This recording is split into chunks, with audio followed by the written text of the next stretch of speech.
ધોરણ 7 ની અંદર સામાજિક વિજ્ઞાન વિષયની અંદર સરસ્વતી ગ્રુપ ઓફ એજ્યુકેશન દ્વારા ચાલતા ઓનલાઈન વર્ગની અંદર આપ સૌનું હાર્દિક સ્વાગત કરું છું। હવે આપણે જોઈએ છે પ્રકરણ નંબર 15 જેમની અંદર ભાગ પહેલાની અંદર આપણે ચર્ચા કરીએ છીએ, જેમાં હવે આપણે શરૂઆત કરીએ છીએ પ્રકરણના નામથી। તો પ્રકરણ ક્રમ 15 નામ રાજ્ય સરકાર। ખાસ વિદ્યાર્થી મિત્રો યાદ રાખજો, આપણે આ ચેપ્ટરની અંદર રાજ્ય સરકાર વિશે અભ્યાસ કરવાના છીએ, પરંતુ રાજ્ય સરકારના અભ્યાસ કરવા પહેલા આપણે અમુક માહિતી જે આપણે એની અંદર બેઝિક જરૂરિયાત છે એના વિશે સૌપ્રથમ ચર્ચા કરીએ। તો કે ભારત દેશ સૌથી મોટી લોકશાહી ધરાવતો દેશ રહેલો છે અને લોકોની સંખ્યાનું પ્રમાણ પણ વધુ રહેલું છે। સાથે સાથે આપણે વાત કરીએ છીએ કે જ્યારે આપણે શાળાની અંદર ભણતા હોય ત્યારે, તો શાળાની અંદર ભણતા હોય તો એ સમય દરમિયાન શાળાની અંદર અલગ અલગ પ્રકારની સમિતિ હોય, દાખલા તરીકે વર્ગ મંત્રી, સફાઈ સમિતિ, ત્યારબાદ વર્ગ સુશોભન સમિતિ, એવી જ રીતે વર્ગ વ્યવસ્થા સમિતિ અને વ્યવસ્થા માટે ફરજ આપણે અચૂક બજાવતા હોઈએ છીએ। એટલે કે આવી બધી સમિતિની અંદર આપણે જો જોડાયેલા હોય શાળાની અંદર, તો આ સમિતિના સભ્ય તરીકે આપણે આપણી જવાબદારી, આપણી ફરજ છે એ ફરજ અચૂક નિભાવતા હોય કે જો સફાઈ મંત્રી આપણે હોય તો સફાઈ બરોબર થાય છે કે નહીં એ આપણે ધ્યાન રાખતા હોય શાળાની અંદર।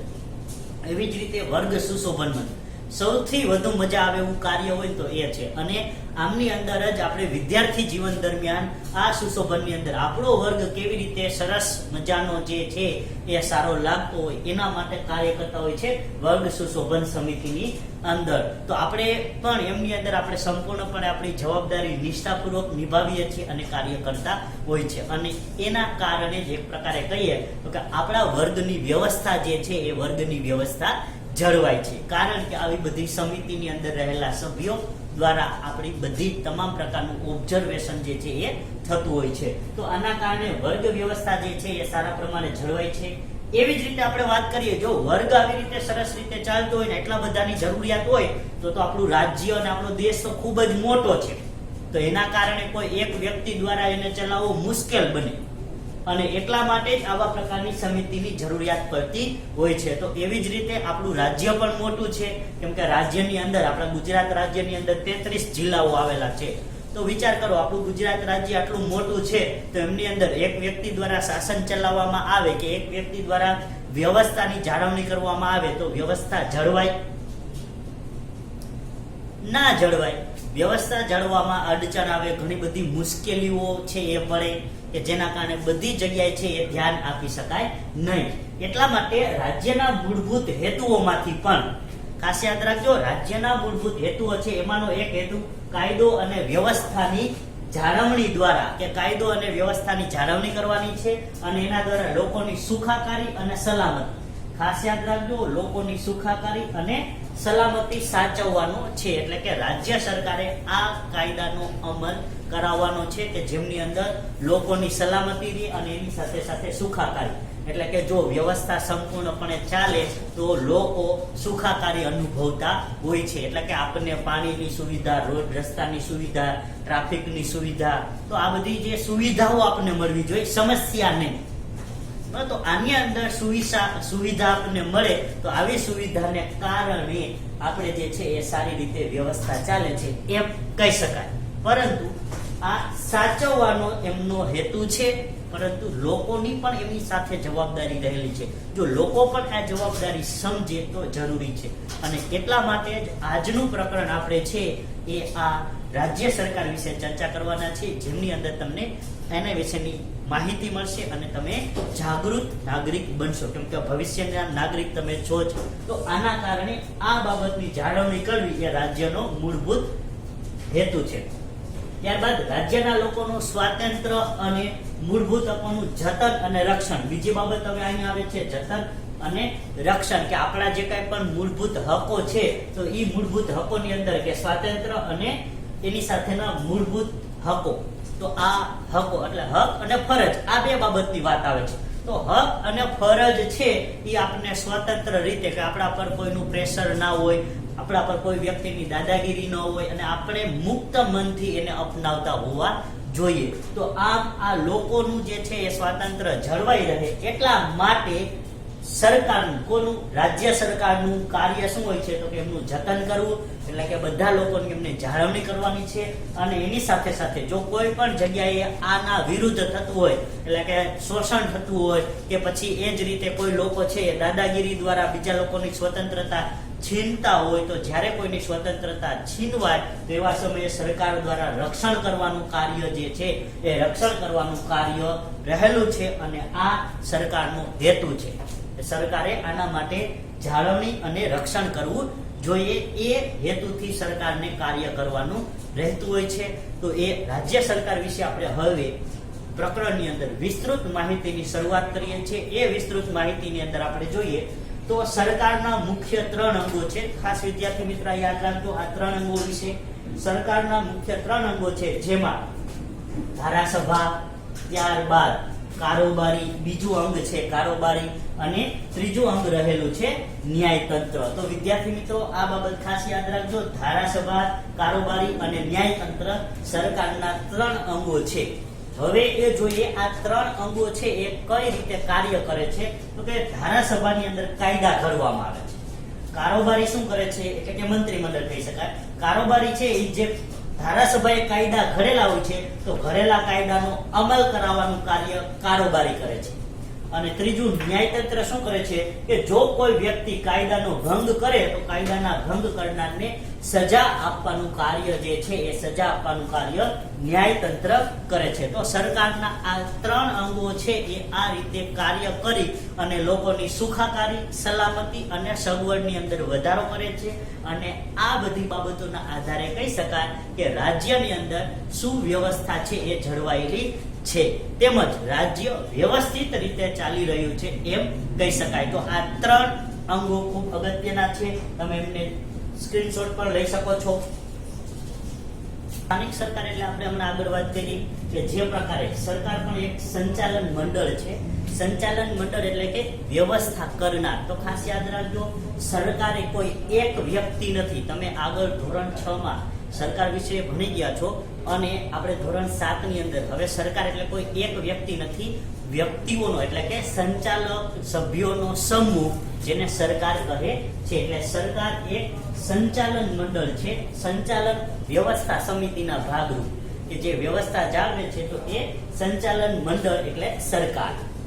એક શબ્દમાં સરકાર કહે છે. તો એક જ સ્તરેથી એટલે કે એક જ જગ્યાએથી અને એક જ વ્યક્તિ દ્વારા અથવા એક જ સ્થળેથી કે એક જ જગ્યાએથી જો વહીવટ કરવામાં આવે કે દાખલા તરીકે આપણે ગુજરાતની અંદર છે તો આપણે ગાંધીનગર આપણે મેન છે તો ખાલી ગાંધીનગર એક જ જગ્યાએથી વહીવટ કરવામાં આવે તો શું થાય? ભાઈ રાજકોટ વાળા હોય, ભાવનગર વાળા હોય, અમરેલી વાળા હોય, બધા વ્યક્તિઓ ગાંધીનગર ધક્કા ખાવા પડે. રાજકોટમાં કાર્ય છે છતાંય આપણે ગાંધીનગર જવું પડે. આ એક જ સ્થળેથી કાર્ય થયું છે. તો જો આવા એક જ સ્થળેથી કાર્ય કરે કે વ્યવસ્થા જાળવે તો ઘણી મુશ્કેલીઓ સર્જાય કે લોકો જે છે એ ઘણી મુશ્કેલીઓ, અને એક જ સ્તરે હોય તો આવા 33 જિલ્લાના વ્યક્તિઓ કાર્ય કરવા માટે ત્યાં ભેગા થાય તો કેટલી બધી મુશ્કેલીઓનું સર્જન થાય. અને એની સાથે સાથે નાગરિકોને અગવડ પડે કે ભાઈ હવે જવા આવવામાં પછી ત્યાં એ જગ્યાએ વ્યવસ્થા કેવી છે. તો એના કારણે એક જ સ્તરેથી અથવા એક જ સ્થળેથી જો વહીવટ થતો હોય તો એના કારણે જે છે એ અગવડો, મુશ્કેલીઓ છે એ પડવાની છે. પરંતુ આ મુશ્કેલીઓ ના પડે એટલા માટે જ સરકારે જુદા જુદા સ્તરેથી અલગ અલગ સ્થળેથી વહીવટ કરવાનું નક્કી કર્યું કે જેના કારણે લોકોને આવી અગવડ છે એ પડે નહીં અને એમના પ્રશ્નો સરળતાથી સોલ્વ થઈ જાય. તો એટલા માટે સરકાર દ્વારા 3 સ્તર જે છે એ બનાવવામાં આવ્યા. એ 3 સ્તર સ્થાનિક કક્ષાએ, રાજ્ય કક્ષાએ અને રાષ્ટ્રીય કક્ષાએ. તો આવા 3 સ્તરે સરકાર જે છે એ પોતાનું કાર્ય કરે છે અને અલગ અલગ સ્થળેથી કાર્ય કરતી હોવાને કારણે પણ હવે લોકોને જે છે એ સગવડ અનુભવાય છે. પણ છતાંય કાર્યમાં થોડી ઘણી મુશ્કેલીઓ તો આવવાની જ છે કેમ કે ભારત દેશમાં લોકોની સંખ્યા વધારે છે.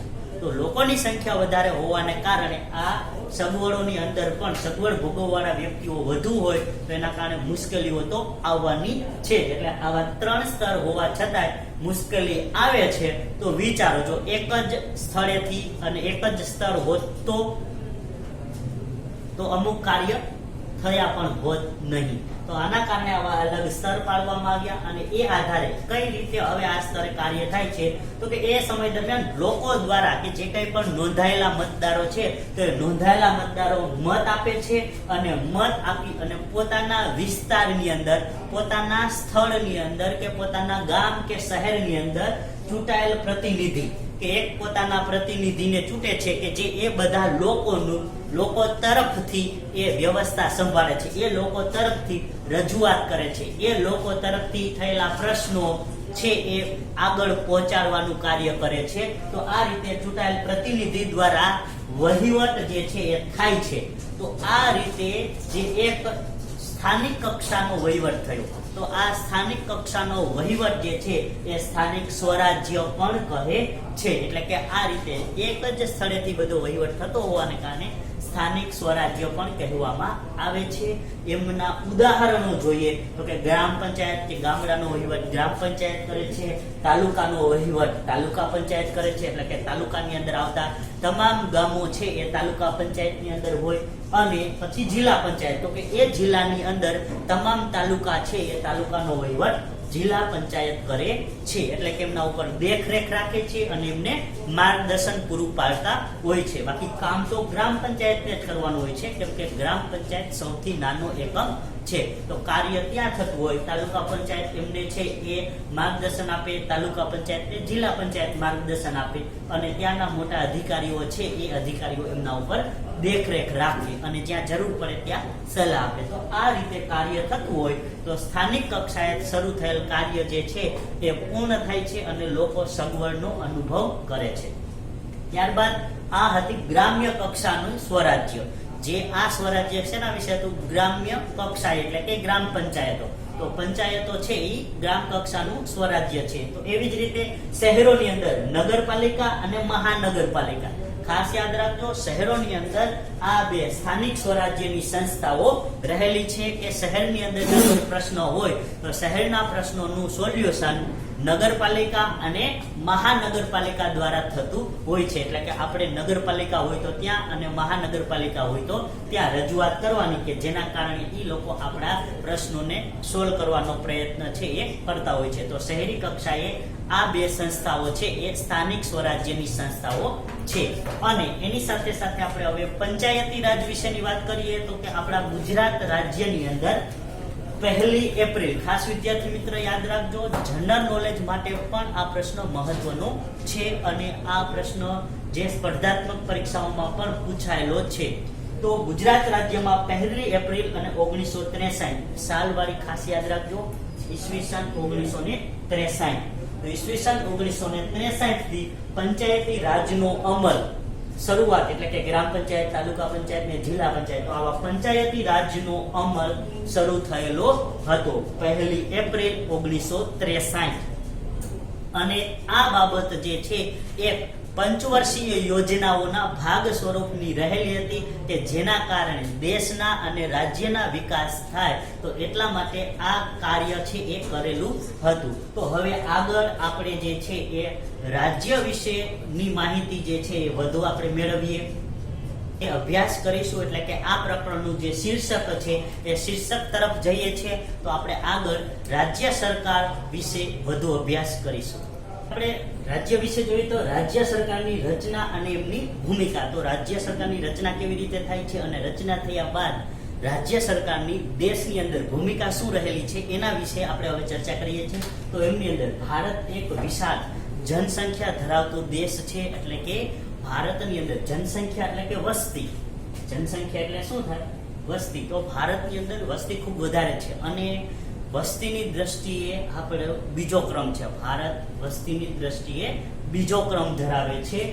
તો એમની અંદર જનસંખ્યા વધુ હોવાને કારણે એમની અંદર આપણે રચના કરવી, એટલે કે અલગ અલગ સ્તરોએ ગોઠવણી કરવી, વ્યવસ્થા જાળવવી એ જરૂરી છે. એટલા માટે સરકાર દ્વારા જે છે એ અલગ અલગ, કે ભારત દેશ એક જ સ્થળેથી જો એનું સંચાલન થતું હોય તો મુશ્કેલ પડે અને એટલા માટે જ ભારત દેશની અંદર અલગ અલગ રાજ્યોની રચના કરવામાં આવી અને આવા રાજ્યોની અંદર 29 રાજ્યો અને 9 કેન્દ્ર શાસિત પ્રદેશો છે એ આવેલા છે.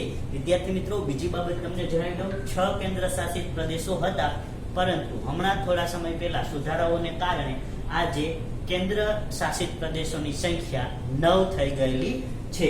તો ભારતને આવા 29 વિભાગોની અંદર અને 9 કેન્દ્ર શાસિત પ્રદેશો એવા વિભાગોની અંદર એમનું વિભાજન કરી દીધું, જેથી એ અલગ અલગ જગ્યાએ આ રીતે સરકાર દ્વારા, રાજ્ય સરકાર દ્વારા એમનું સંચાલન છે એ કરવામાં આવે અને એમની હકો, ફરજો તેમજ સલામતી અને જતન વગેરે જેવી વ્યવસ્થાઓ છે એ સારી રીતે જળવાય એવા પ્રયાસોથી આ પ્રમાણે ભાગલા જે છે એ કરવામાં આવેલા છે.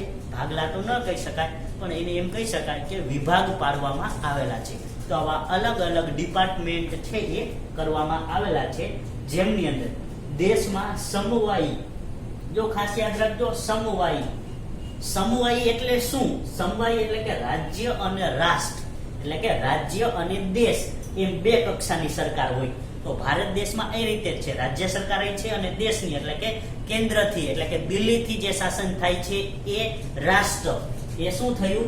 રાષ્ટ્ર. તો ભારતની અંદર આવા બે પ્રકારની સરકાર છે જેને સમવાયી સરકાર કહે છે. તો સમવાયી સરકાર, સમવાયી તંત્ર દ્વારા ભારત દેશની અંદરની વ્યવસ્થા ચાલે છે અને આ વ્યવસ્થાની અંદર રાષ્ટ્ર કક્ષાની સરકારને, એટલે કે દેશની જે સરકાર છે, તો એ રાષ્ટ્ર કક્ષાની સરકારને, દેશની સરકારને કેન્દ્ર કે સંઘ સરકાર પણ કહેવામાં આવે છે. એટલે આ બાબત પણ યાદ રાખજો. એમને બીજા નામે કયા તરીકે? તો કે દેશની સરકારને કેન્દ્ર સરકાર કે સંઘ સરકાર પણ કહેવામાં આવે છે. તો આ બે રીતે સમવાયી સરકાર જે છે એ શાસન ચલાવે છે. હવે તેમના પછી જોઈએ તો કે વિધાન પરિષદ, એટલે કે રાજ્યનો જ એક ભાગ છે. જો આપણે રાજ્ય સરકાર વિશે માહિતી મેળવીએ છીએ એટલે રાજ્યના એક ભાગ સ્વરૂપે જોઈએ છે વિધાન પરિષદ. ખાસ વિદ્યાર્થી મિત્રો યાદ રાખજો, વિધાન પરિષદ. રાજ્ય સરકારના મુખ્ય 3 અંગો છે જે આપણે આગળ પણ ચર્ચા કરી ગયા છે.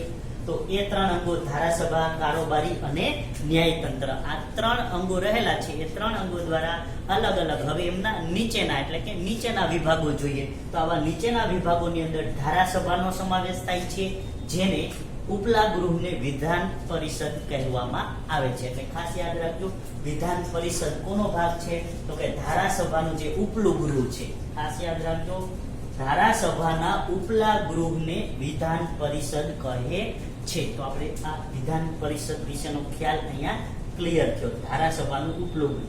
તો ભારતની અંદર દરેક રાજ્યની અંદર વિધાનસભા છે, દરેક રાજ્યની અંદર વિધાનસભા છે, પણ વિધાન પરિષદ અમુક રાજ્યોની અંદર નથી. પણ કેમ કે આસપાસ રાજ્યના જે હોય તો એ વિધાનસભા કે વિધાન પરિષદ રાખવી એ રાજ્યનો નિર્ણય હોય છે. દરેક રાજ્ય નક્કી કરે છે કે આપણે વિધાન પરિષદ રાખવી કે ન રાખવી. તો એમની અંદર આવા વિધાનસભા જે છે એ રાજ્યોની અંદર વાત કરીએ તો કે બિહાર, મહારાષ્ટ્ર, ઉત્તર પ્રદેશ, કર્ણાટક, તેલંગાણા અને આંધ્રપ્રદેશ રાજ્યને વિધાન પરિષદ પણ છે. એટલે કે એમને વિધાનસભા તો છે, એની સાથે સાથે એમની અંદર વિધાન પરિષદ પણ આવેલી છે. જ્યારે ગુજરાતની ધારાસભા છે તો એ ગુજરાતની ધારાસભામાં આ ઉપલું ગૃહ એટલે કે વિધાન પરિષદ આવેલું નથી. તો આપણા ગુજરાત રાજ્યને વિધાન પરિષદ નથી. તો આમ ધારાસભાનો આ વિધાન પરિષદનો ભાગ જે છે એ દરેક રાજ્ય નક્કી કરે છે એમને રાખવો કે નથી રાખવો. તો એવી જ રીતે વિધાન પરિષદ આપણા ગુજરાત રાજ્યએ નક્કી કર્યું કે નથી રાખવું. એવી જ રીતે આપણે હરિયાણા અને પંજાબની અંદર વાત કરીએ તો હરિયાણા અને પંજાબ વચ્ચે એક જ વિધાન પરિષદ છે, બંને વચ્ચે એક જ વિધાન પરિષદ આવેલી છે. તો એ નિર્ણય કરવો દરેક રાજ્યને સ્વતંત્ર રીતે રહેલો છે. સ્થાનિક સ્વરાજ્યની સંસ્થાઓ એટલે કે ગ્રામ પંચાયત, તાલુકા પંચાયત, જિલ્લા પંચાયત તેમજ નોંધાયેલા સ્નાતકો એટલે કે એમની અંદર જે લોકોએ આપણે કહીએ ને માસ્ટર ડિગ્રી પ્રાપ્ત કરેલી હોય એવા, તેમજ માધ્યમિક અને ઉચ્ચ માધ્યમિકના શિક્ષકો.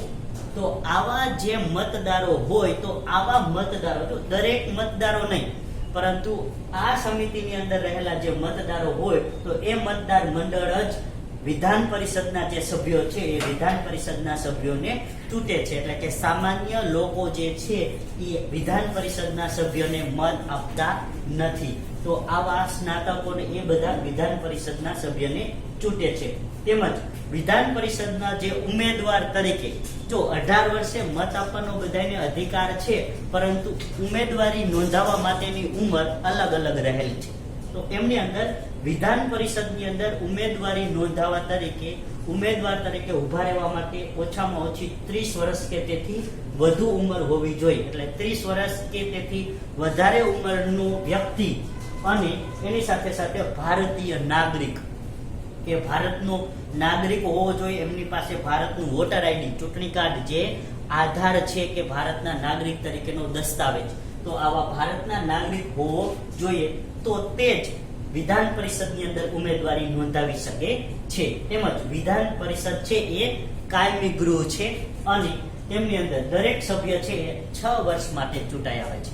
એટલે કે વિધાન પરિષદની અંદર સભ્ય 6 વર્ષ માટે કાર્ય કરે છે. તો આ બાબત પણ ખાસ યાદ રાખજો.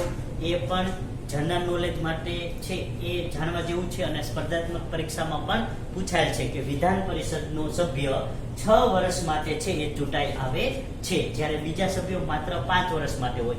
જ્યારે વિધાન પરિષદની અંદર 6 વર્ષ સુધી છે એ વ્યવસ્થા સંભાળે છે. અને વિધાન પરિષદની અંદર 1/3 સભ્યો છે એ 1/3 સભ્યો દર બીજા વર્ષે નિવૃત્ત થાય છે. એટલે આ બાબત પણ યાદ રાખજો કે દર બીજા વર્ષે 1/3 સભ્યો નિવૃત્ત થાય છે અને વિધાન પરિષદ રાખવી કે નહીં રાખવી તે રાજ્ય નક્કી કરે છે. આપણે આગળ એ બાબત વિશે ચર્ચા કરેલી જ હતી. તો વિધાન પરિષદનો મુદ્દો પણ અહીંયા પૂર્ણ થાય છે. એની સાથે સાથે આપણે ભાગ પહેલાને અહીં પૂર્ણ કરીએ છીએ. તો અહીંયા સુધી આપણે માહિતી રાખીએ છીએ. વધુ માહિતી આપણે આગળના ભાગની અંદર જોઈશું. તો આ ભાગની અંદરથી તમને હોમવર્ક સ્વરૂપે એક વર્કશીટ આપવામાં આવશે, જે વર્કશીટ તમારે તમારી રફ બુકની અંદર લખવાની રહેશે. એમની અંદર પૂછાયેલા પ્રશ્નો છે એ તમારે તમારી રફ બુકની અંદર લખવાના રહેશે. ધન્યવાદ.